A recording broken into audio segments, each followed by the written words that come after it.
So, our last conversation, we talked about considering the things that need to be healed, the things that we need to shed in order to make room to experience remembering, so we can get closer to graduating, to getting to that place where we remember who we are. And when we talked about Earth being this place where you have different experiences, and I spoke about the ego and being logical, I think it's important that we clarify these things, because sometimes I read information and I scan the internet or social media, and there's always a sense of this is bad, this is good, the ego is bad, and something else is good. And as I mentioned before, it is my consensus or my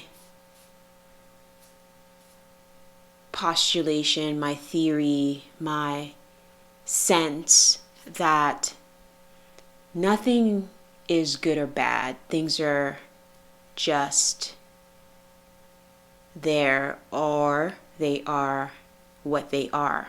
They just exist. And so when we get out of that space of duality, we make room to see that we are multifaceted, and that it is about making choices that allow us to remember. And so when we look at being logical, it doesn't mean pure academia and seeing things without emotions and sensitivity. It is about having an understanding that there has to be critical thinking as well as spiritual intelligence in how we make decisions, and understand that the decisions that we make, the things that we invite into our belief system that make our perception, there has to be a level of logic, hence critical thinking and spiritual essence involved in that process. It shouldn't be one or the other. Because if you become too critical, too logical, then things only exist in one way. The way of logic, the way that you see or you understand it to be logical. If you go to the extreme of complete non-logical, just feeling, just emotion, then you put yourself in a position of getting lost in thought and neglecting the experience of your environment, because this is a physical place. This is where your essence, this is where God comes to experience, and God experiences in different embodiments: the earth, the plants, you, me, all of us. This is an awareness. And we, in my theory, in my sense, we are experiencing this to remember that, to really have a clear understanding of what that means when we say you are creator. Become a conscious creator of your reality.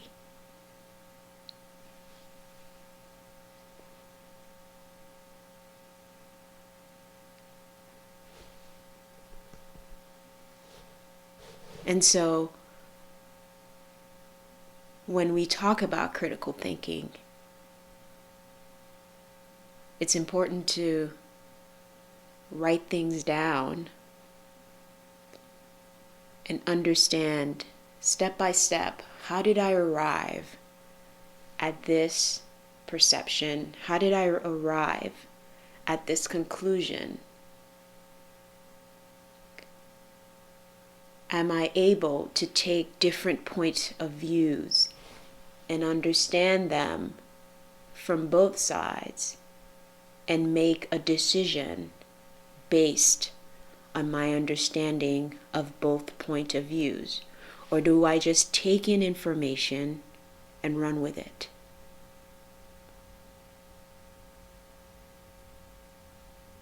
And you may be like, what does this have to do about my experience here? And it has a lot to do with your experience here because, as I mentioned in the last conversation, there is temptations here of this physical world. And it is about finding balance, experiencing things and finding balance, and understanding that you're still here to do something. And so if you aren't able to critically analyze and have that spiritual connection, you fall into more physicality where you become in a space where you become easily or more tempted to be physical, to be more ego. For example, I used the college campus.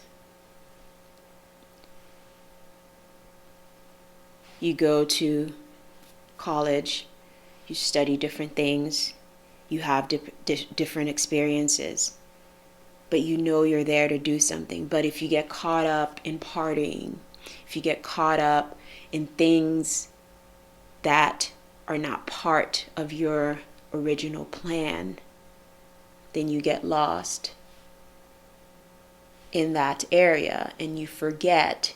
You slowly become less and less aware of what I'm here to do on this campus. Like, I'm here to learn X, Y, and Z.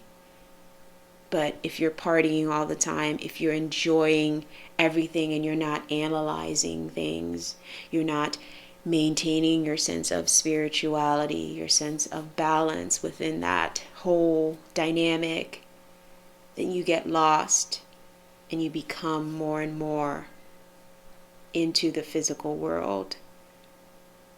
And it's more easily to be tempted by those things that keep you from remembering, that keep you from graduating.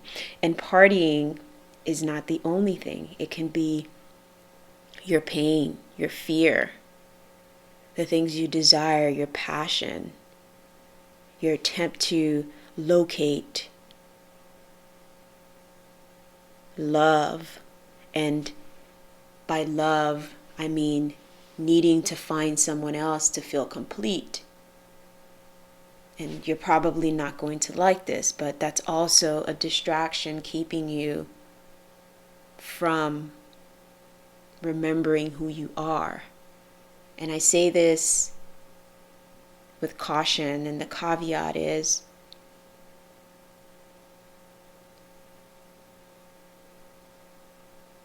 or the warning is, I'm not saying that love is a bad thing.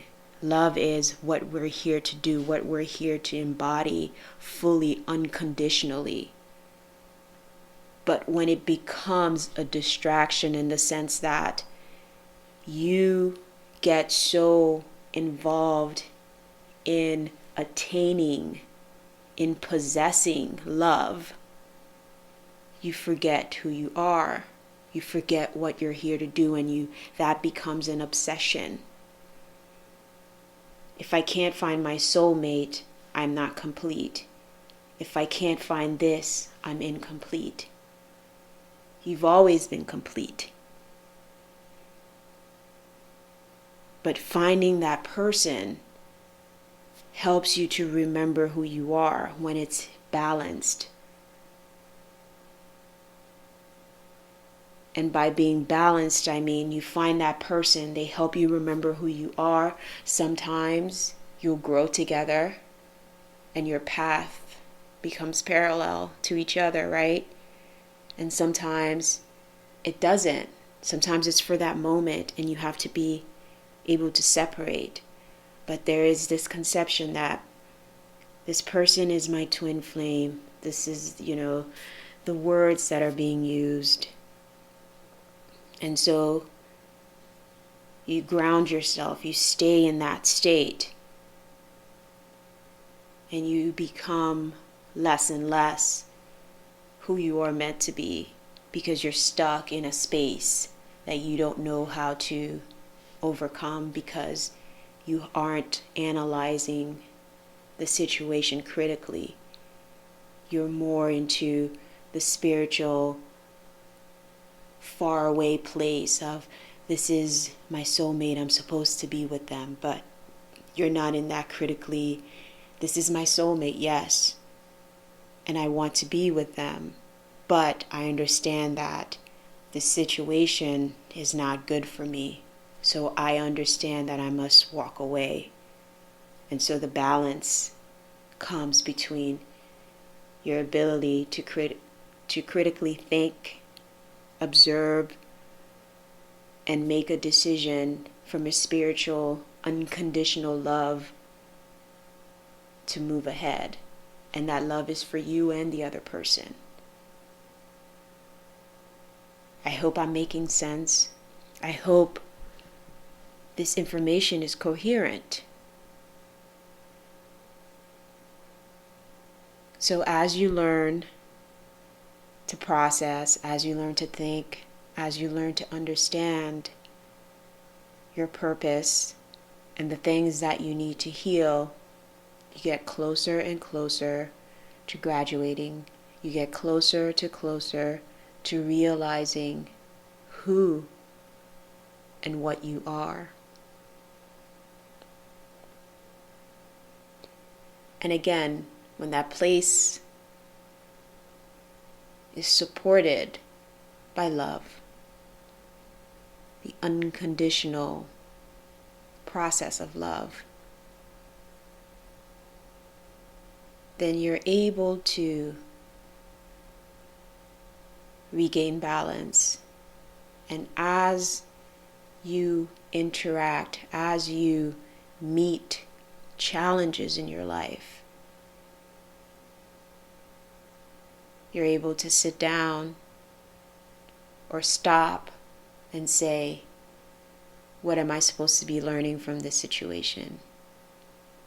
What is this teaching me about myself, about my environment, about who I am meant to be, who I am developing into?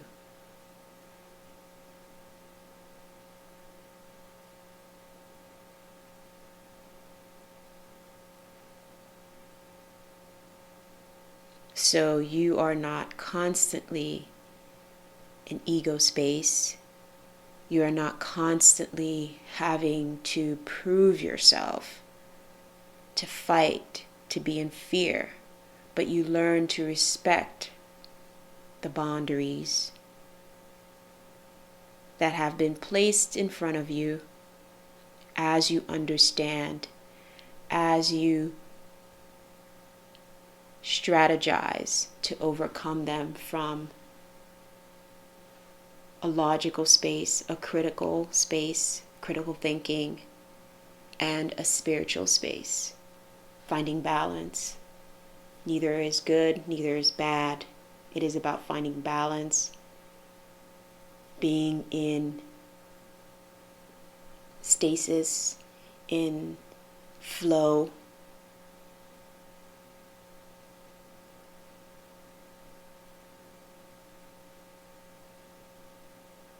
Where they travel parallel to each other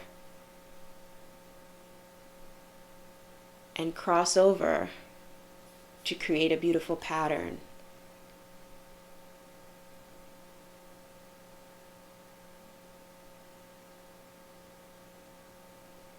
Of unconditional love.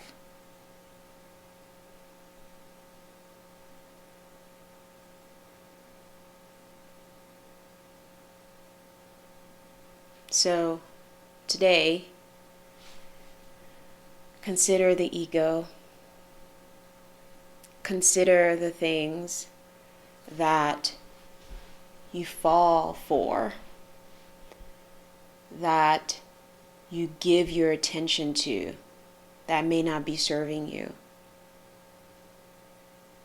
Consider what steps you can take to break those patterns, to release yourself from that space, to shed those layers so you invite remembering who you are.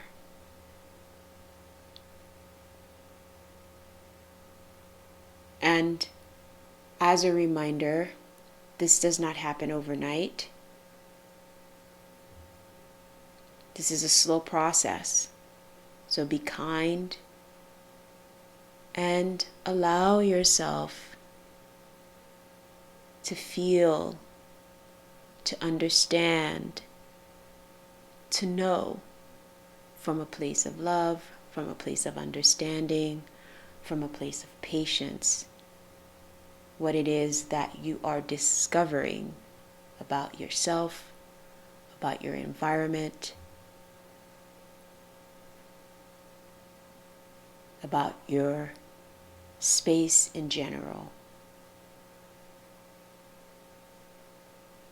Again, consider when something happens, asking yourself why, asking yourself, what do I need to learn?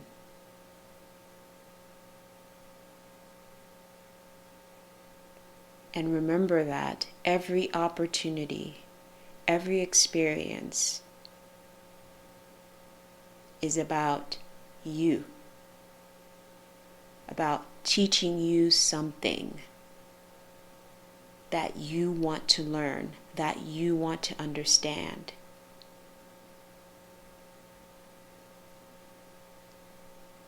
And from an individual perspective, it connects to the collective consciousness. And as I mentioned before, we are all having our unique experiences, but we're all here to learn something together. And whether that be when we're using the analogy of a college campus, I'm here to learn about creativity, you're here to learn about mathematics, the beauty of it, the logical sense of it, but yet there is a sense of music to it. There's different facets of it. It's in everything. And someone else is here to learn about other things, but from making it work, the mathematician creates a theory that the scientist can then use to apply so the engineer can create something. And we can maybe use that something to make our lives better in the everyday.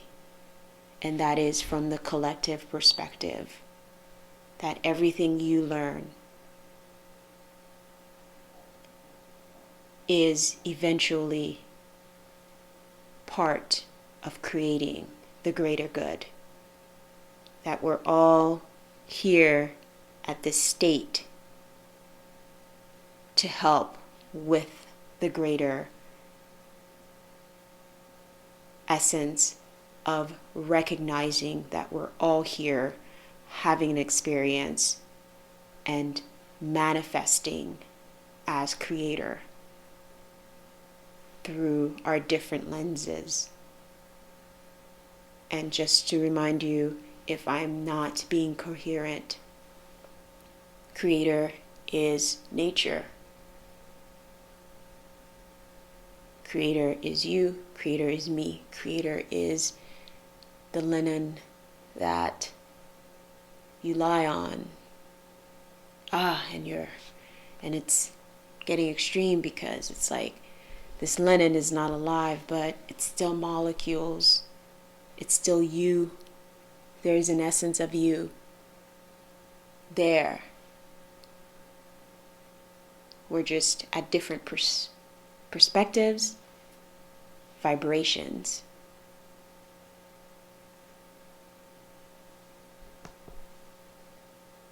So, I hope this was helpful.